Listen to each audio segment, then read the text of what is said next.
Glad you're here this morning or what? All right. It's a good place to be, isn't it? We're going to try to wrap up the story of Joseph here this morning, maybe.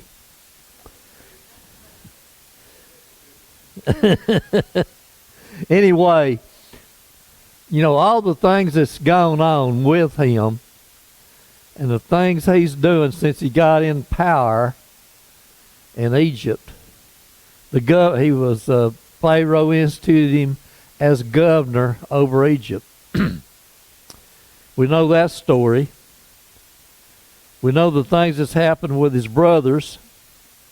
He's kind of jacked them around, but he didn't do it. And we'll see from Scripture here in just a minute when we get to it. He didn't do this for vengeance. It was not vengeance that he did all this. And we'll see that here in just a minute. We're going to pick up in Genesis 42, verses 29, and go through this, the rest of it, the things he had them to do. He says, and they came unto Jacob their father unto the land of Canaan, and told him all that befell them, saying, you know, the man who is the Lord of the land. The man who is the Lord of the land is Joseph, their brother, and they don't know it. They don't know he's their brother. And he said, he spake roughly to us, and took us for spies of the country. And we said unto him, we are true men, and we are no spies, and we be 12 brethren, sons of our father. One is not, that means Joseph. They're thinking Joseph is dead.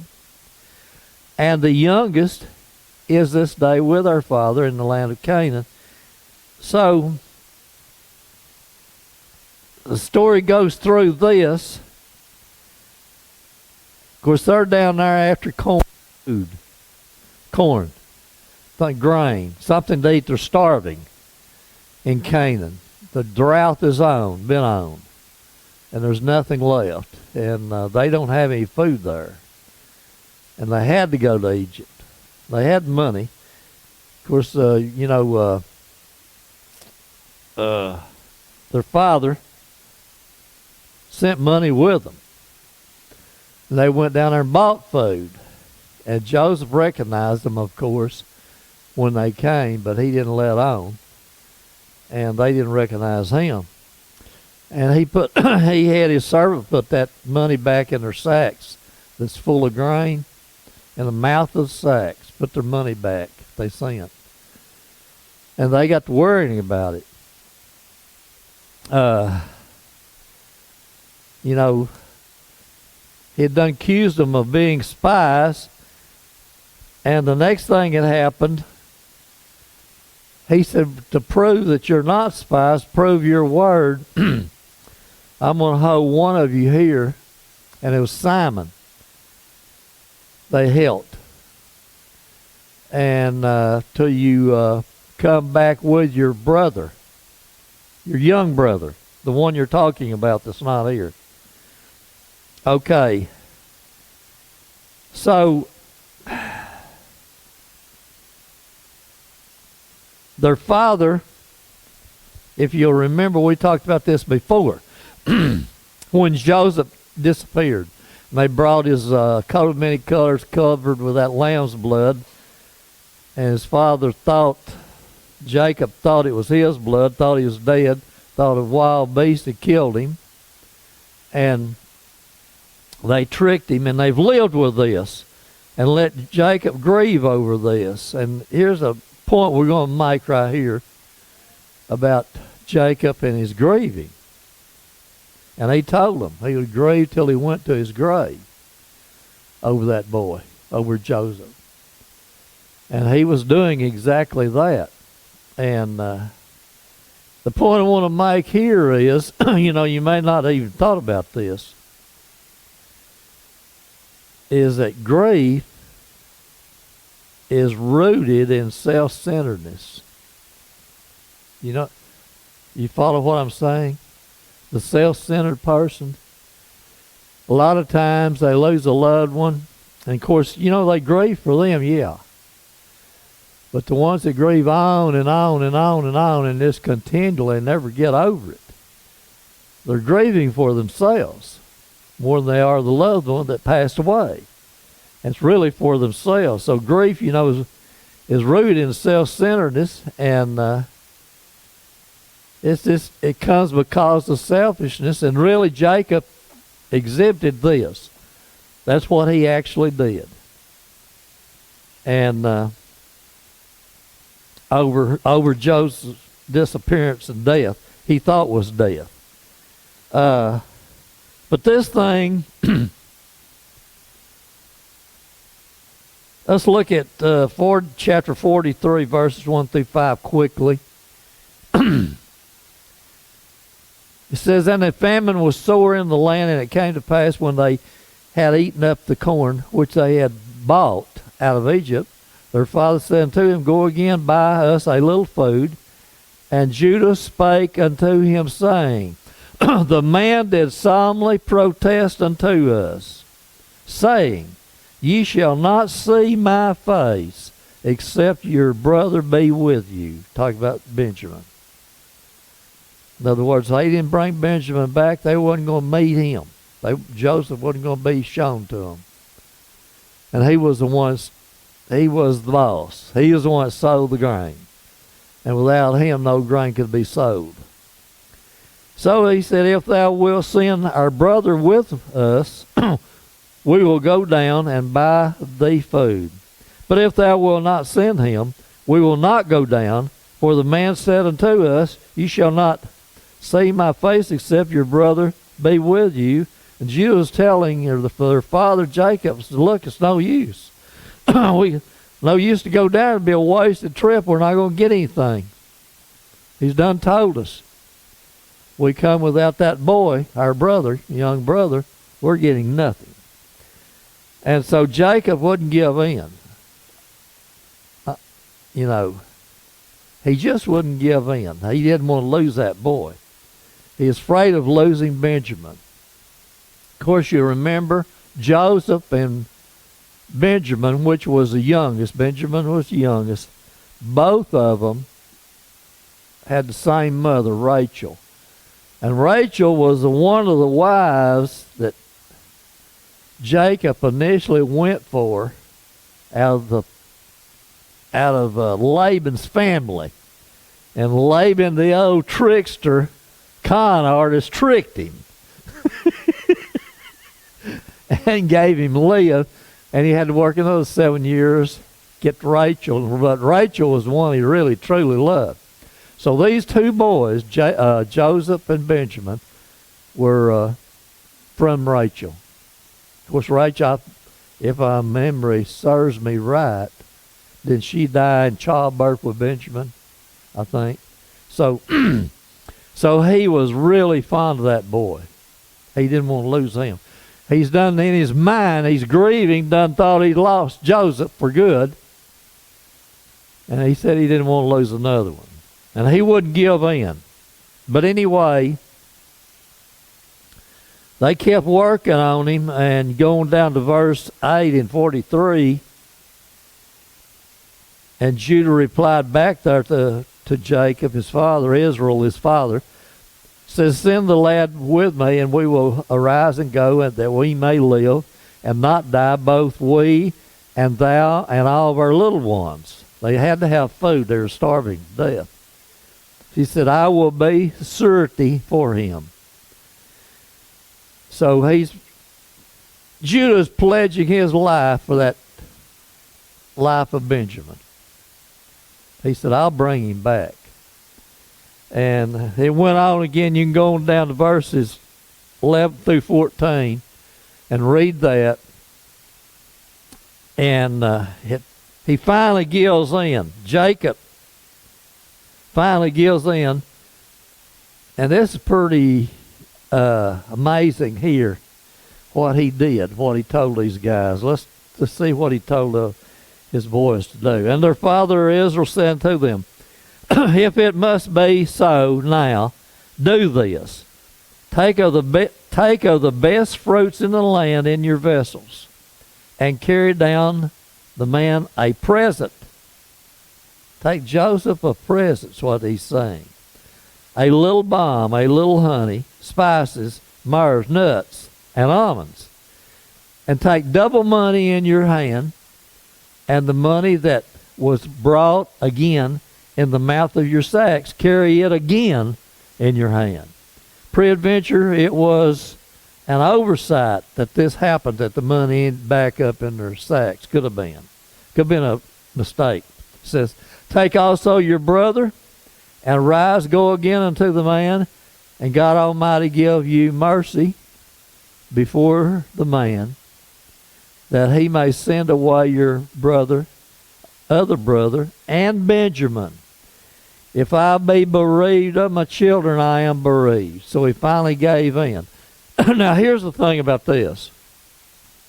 If you'll remember, who was Jacob's brother? Esau, right? When they were born, which one was born first?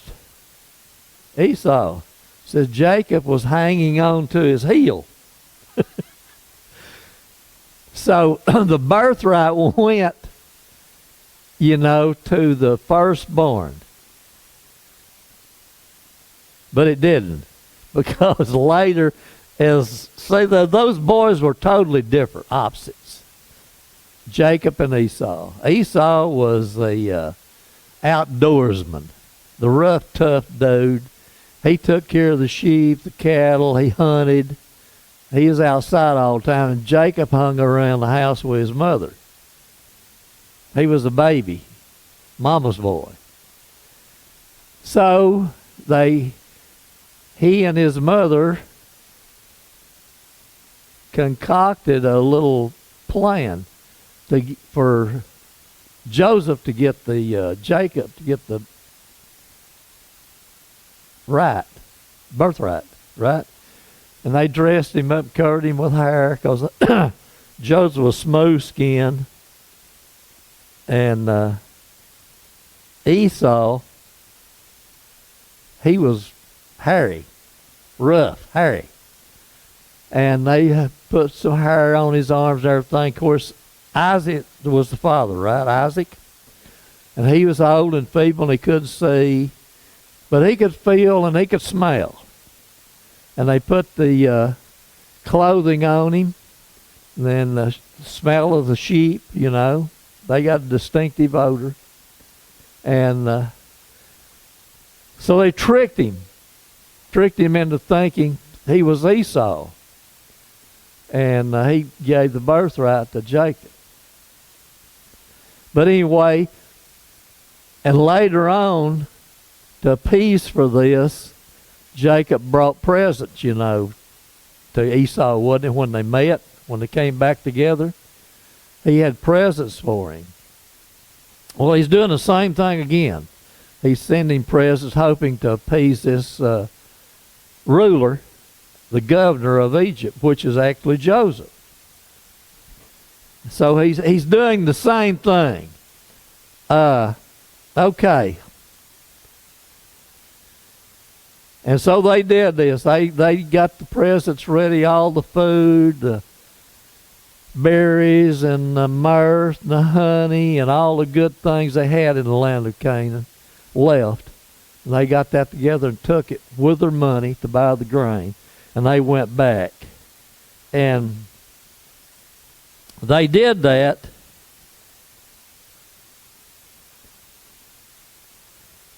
And what happened was, they got back down there with all of this.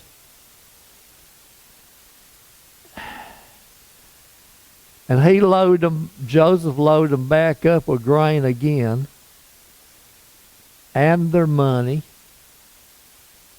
And this time he put his silver cup into Benjamin's sack. and put them on their way. Well, they didn't get very far. Here come the soldiers. And they wanted to check their sacks, and they did. They came to Benjamin's, and they found that silver cup. So Joseph, the ruler, they kind of brought him back with all of that. And he said that Benjamin would be his servant. He would stay. He couldn't go. He had to stay. He'd be his servant since he had stolen the cup. And Judah, this is when they got humbled themselves finally. They finally humbled themselves before Joseph. And this is what it was all about. I mean, part of it was the dream he had originally. Of the sheaves, bowing down to him. Sun, moon, and the stars representing his mother and father. And the stars, his brothers, 11 brothers, bowing down to him. All this came to pass, was coming to pass. And they had all been there. And they'd all bowed down to him, all of his brothers. Of course, his father hadn't made it yet. So, but what it was about, it wasn't just that. That was part of it, but that wasn't the reason he orchestrated all these little adventures back and forth, back and forth. He was giving them all this stuff, but he was holding one of them. Prisoner, Simon, prisoner. Now then he's wanting to hold Benjamin as his servant. And boy, the Judah just threw a fit and begged him and pleaded with him and told him this would kill his father. He'd just wipe his father out. He'd been bereaving over the other boy he'd lost, the other brother, Joseph, which is standing there alive, but they didn't know it. And they just opened up and told the whole deal. They just repented the whole thing right there. And that's what Joseph wanted. They were bowing before God now, not just Joseph. You got to remember what these people were. They were rough customers. Evil. As bad as you could get. They'd done, like we said, there's no law in Canaan. No governor there. No government whatsoever.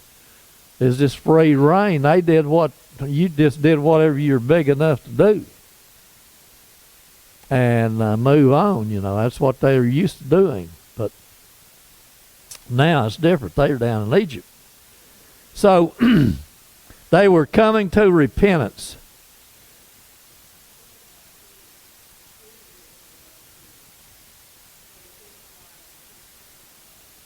Mm-hmm.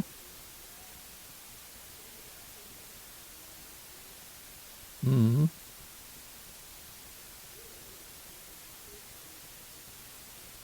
Right.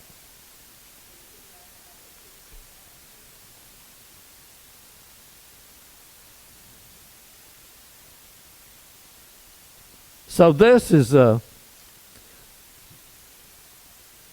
what's happened up to this point.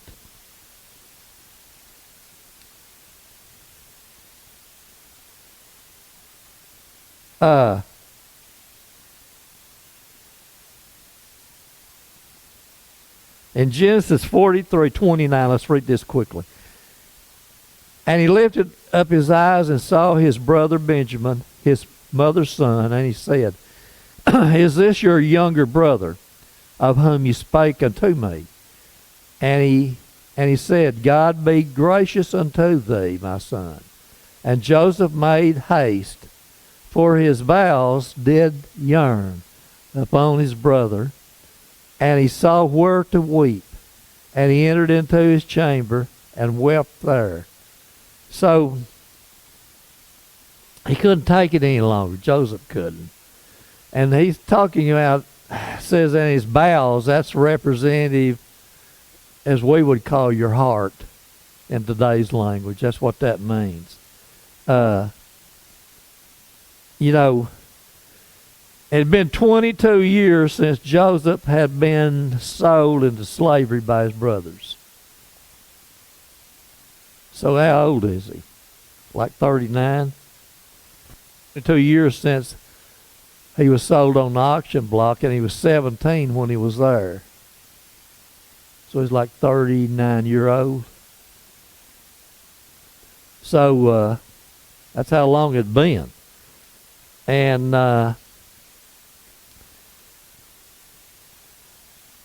anyway, in 31, 32 said, and he washed his face and went out and refrained himself and said, set on bread. And they set on for him by himself, and for them by themselves, and for the Egyptians. In other words, they all ate separately. The Egyptians would not eat with Hebrews, period. They were abomination to them. And they wouldn't eat with them. And Joseph knew that. And Joseph was a Hebrew. And he was ruling the land. But he still stayed true to this custom for respect for them. Because Egyptians might not eat bread with the Hebrews, for that was an abomination unto the Egyptians. So, this shows you some more about his character. I mean, he was a ruler. He could have done whatever he wanted to do. He could have made them eat with him. No problem.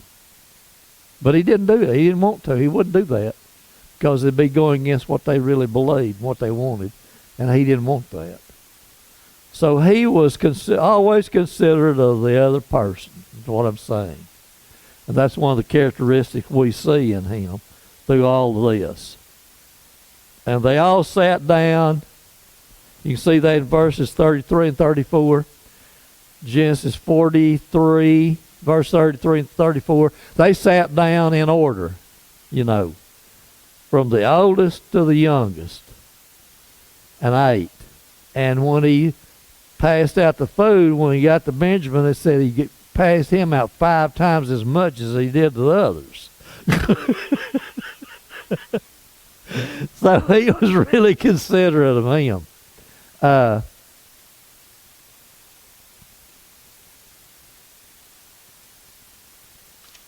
Anyway, let's jump on over to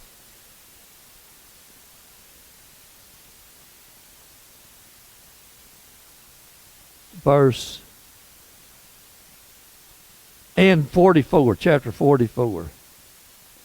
Let's go to 44, 21, 22. You can read that, and his brothers were pretty confused, right now. In Proverbs, it says in 13, chapter 12, hope deferred maketh the heart sick. What does that mean? Hope deferred maketh the heart sick. Well, when you defer your hope, you've given up.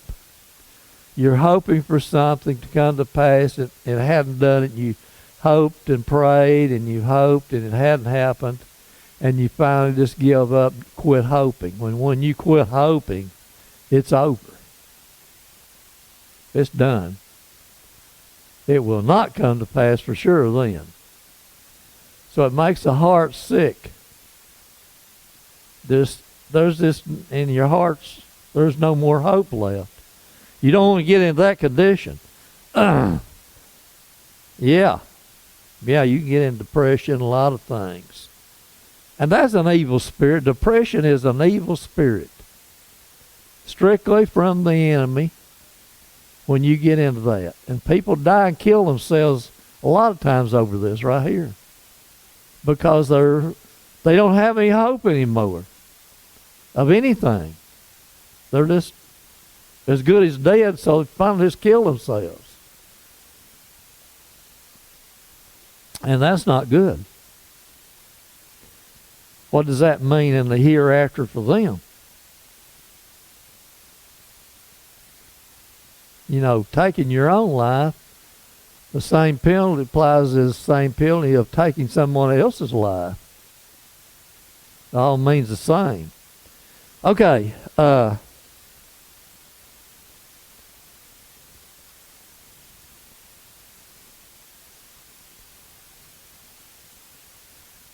Let's go. Let's jump on over